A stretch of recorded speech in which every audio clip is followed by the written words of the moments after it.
Hello friends, my name is Ramasu. Today we shall discuss about a topic, the Microsoft project.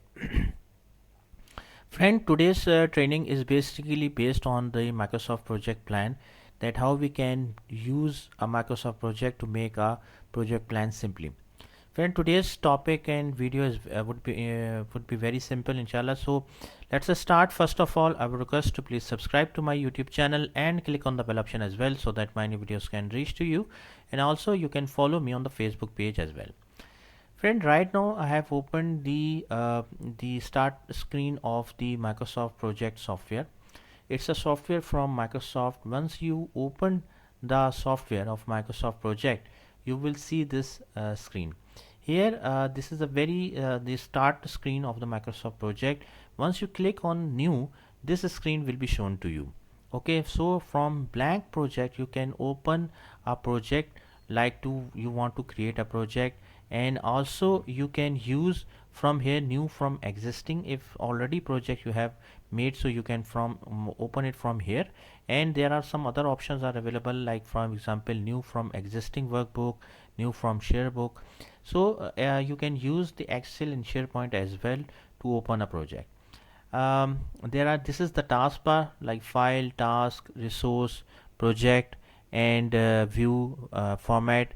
This is the minimize button. This is the maximize button, and this is the close button. So these are the very high level interface, like save as, open, close. Information will give you information about the project, and in that way you can use the software.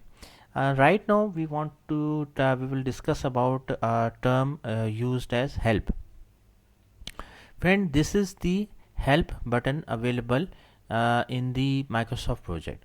Remember friend, one thing, that basically there are two modes of help available: online help or offline help.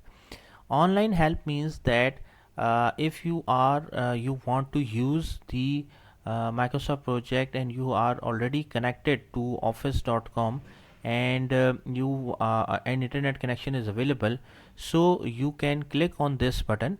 Okay, or you can use the F1 key, short key as well. So once you click on this button, it will redirect to you on the office.com Microsoft page, actually in a separate web browser. There you can search on, there will be so many videos, contents would be available, and you can search your term whichever you want to search. Okay, so it will be very helpful, like hundreds of videos, content would be available, like whatever, for example you want to search about project, so you can search on office.com, which is the official website of Microsoft, and it will give you the official material of the Microsoft project. So it is a very useful way. You can just click on that, it will be open in a separate web browser. And also you can use the F1 key of short key as well to access that particular link, actually. So friend, thanks a lot for watching the video. I hope you like this video. If you like it, please share it with your friends and colleagues, and thanks a lot for watching the video. Thank you.